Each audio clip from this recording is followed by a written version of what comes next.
A segunda pergunta, Mari, é como vocês fazem aí na escola para lidar com os desafios de comportamento, com os comportamentos inadequados, desafiadores das crianças? Como é que vocês fazem, hein? Me conta. Para lidar com os desafios de sala de aula, a gente, no começo, primeiro a gente teve que aprender a linguagem da disciplina positiva, né? Então nós colocamos na sala de aula, nós demos para a professora algumas ideias dessas linguagens para ficarem à vista, né? A gente praticou nas dinâmicas. Nos treinamentos de disciplina positiva sempre tem muitas vivências, muitas dinâmicas, e isso toca muito as professoras, né? Então, nesse momento é a hora aí elas vão falar, mas o que eu falo então, né? Como que eu falo? Então, trocar ordens por perguntas, por exemplo, né?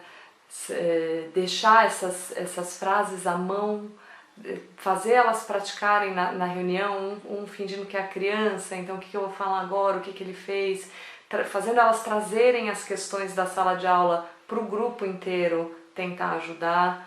Tem as cartas da disciplina positiva que nos ajuda muito, né? Então na hora que elas me trazem alguma questão e a gente já tentou A, B, C, D, a gente pega as cartas e fala o que a gente pode tentar agora, quais dessas estratégias vão ser mais úteis, né?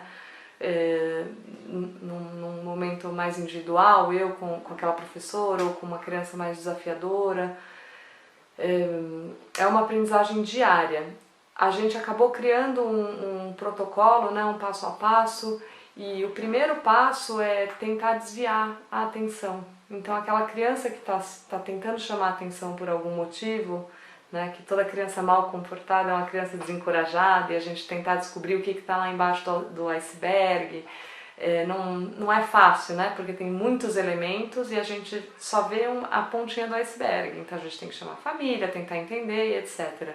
Mas no dia a dia, a primeira estratégia é desviar o foco da atenção.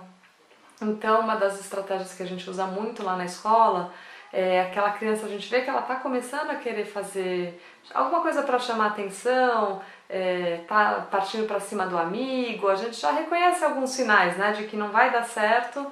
Então a professora pega e fala assim: fulano, você pode ir lá na coordenação entregar isso aqui para a Miss Mari? E aí dá alguma coisa, um livro, uma coisa para ele carregar. Se for pesado, melhor ainda, porque quanto mais pesado, mais importante. E aí pede para essa criança sair da sala, ela se sente útil e importante, você não chama a atenção dela, e ela vai, quando ela volta, ela já perdeu aquele foco, né, as outras crianças já estão engajadas em alguma atividade, e ela chega e vai fazer o que ela tem que fazer. Se ela retoma, né, o comportamento, às vezes fazer ela ajudar, né? Coloca ela para ajudar em alguma coisa, fazer ela se sentir útil num primeiro momento. Se a criança está tendo um chilique, né? Fazendo uma birra, não adianta tentar conversar. Então, pedir para assistente, auxiliar de sala, chegar perto, acalmar, abraçar e falar: olha, eu estou aqui para o que precisar, né, até você se acalmar. E aí, eu estou vendo que você está bastante agitado, estou vendo que você está muito nervoso, estou vendo que você... E aquela coisa de reconhecer o sentimento e antes de tentar lidar com ele, né. Fizemos nas salas os cantinhos com ferramentas para que eles possam se acalmar. Então na minha sala, hoje eu dou aula para o segundo ano, tem uma caixa, dentro da caixa tem alguns cartões com ideias do que eles podem fazer para se acalmar. Então tem, por exemplo, wall push-ups, que é empurrar a parede assim bem forte 10 vezes, contar até 10, fazer um desenho. Tem o quadro dos sentimentos ali também nesse cantinho, tem uma garrafa com glitter que eles podem usar para se acalmar. Então tem esse canto que, se puder ser construído com eles, melhor ainda. Às vezes eles dão, ano passado, numa das salas, ele se chamava Fundo do Mar, então a professora pôs, eles que escolheram o nome, eles trouxeram ferramentas que poderiam ajudar. e foi bem interessante. As professoras têm algum instrumento para tentar também chamar a atenção de forma não verbal. Então, na hora que a classe tá fazendo bastante barulho ou tá difícil, ao invés de chamar, né, pessoal, atenção, ou de botar, né, um peso nisso, vocês estão fazendo muito barulho, tem um sininho, você toca, eles já param, olham para você, ou alguns cantos, assim, né, a gente fala... Quando eu falo isso, você responde aquilo, aqui é tudo em inglês, então os exemplos que eu tenho são em inglês. Então, ready to rock, eles respondem ready to roll. Eu falo 1, 2, 3, eyes on me, eles falam 1, 2, eyes on you. E eu não preciso chamar a atenção de um, de dois, né? Eu falo com todo mundo de uma forma positiva, de uma forma animada, e eles olham pra mim sem eu precisar ficar lembrando. Com o segundo ano, até antes, acho que até com crianças do pré, dá para fazer reunião de classe, começar a praticar com eles as reuniões de classe, em que trabalhar as habilidades no início e depois, de fato, começar a tentar resolver situações, né, questões da sala, quando eles já começam a escrever. Então, no segundo ano, eles escrevem, a gente tem um caderno, eles escrevem se eles têm algum problema. Então, quando eles me trazem alguma questão, eu pergunto, você já colocou na pauta da reunião?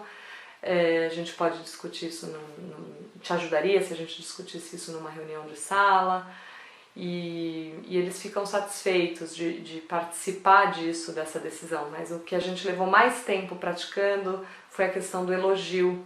Essa era uma classe com bastante questão de pertencimento mesmo, eles não tinham um senso de grupo muito forte, né? Então, com a reunião de sala, eu comecei a praticar fortemente a questão do elogio, então eles começaram a se elogiar, e com isso, no começo eles achavam muito engraçado, eles brincavam um pouco, mas aí eles estão praticando falar uma coisa boa e dizer obrigada. E depois a gente vai aprofundando. Hoje os meninos têm que falar para as meninas, que para eles era difícil, eles queriam sempre falar para os melhores amigos. E a gente foi variando e a gente acabou montando um mural, colocando no corredor da escola mesmo, essa turminha especial. Então eles estavam dentro de uma estrela e tinha cinco coisas boas de cada um, e tá ali exposto para todo mundo ver como essa é uma turma de pessoas que têm qualidades, né? E eles começaram a enxergar esse outro lado, de que eles são bons, de que eles conseguem, e foi muito legal. Hoje a gente está num momento bem diferente com essa turma, a gente vai terminar o ano de uma forma bem mais positiva. Os combinados, né, na disciplina positiva, a gente tem uma rotina que se chama Nós Decidimos. Então não é um combinado que eu falo para eles como professora, vocês não podem, aqui na sala não pode correr, não pode isso, não pode aquilo, né? Então tem essa rotina chamada Nós Decidimos, que nós fizemos com ele, depois todo mundo assina o contrato dizendo quais são o que a gente precisa fazer para aprender de forma que seja divertido, seguro e que a gente aprenda. Esses eram os 3 focos, né? O que eu preciso fazer para aprender, o que eu preciso fazer para estar em segurança e o que eu preciso fazer para me divertir. E eles foram falando, a gente foi colocando nas colunas, algumas coisas falavam, isso também é segurança e também é para aprender. E aí a gente vai colocando e no final eles assinam. Então quando alguém foge, falo, lembra, né, você assinou aqui, nós conversamos, nós combinamos isso juntos.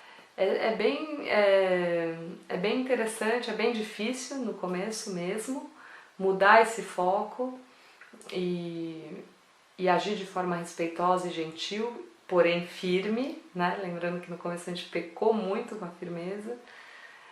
E é uma aprendizagem diária, mas o mais importante é a gente ver que as crianças começam a reagir, sim.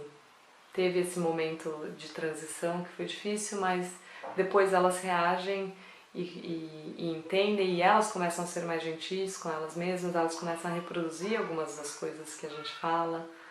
É bem interessante o processo.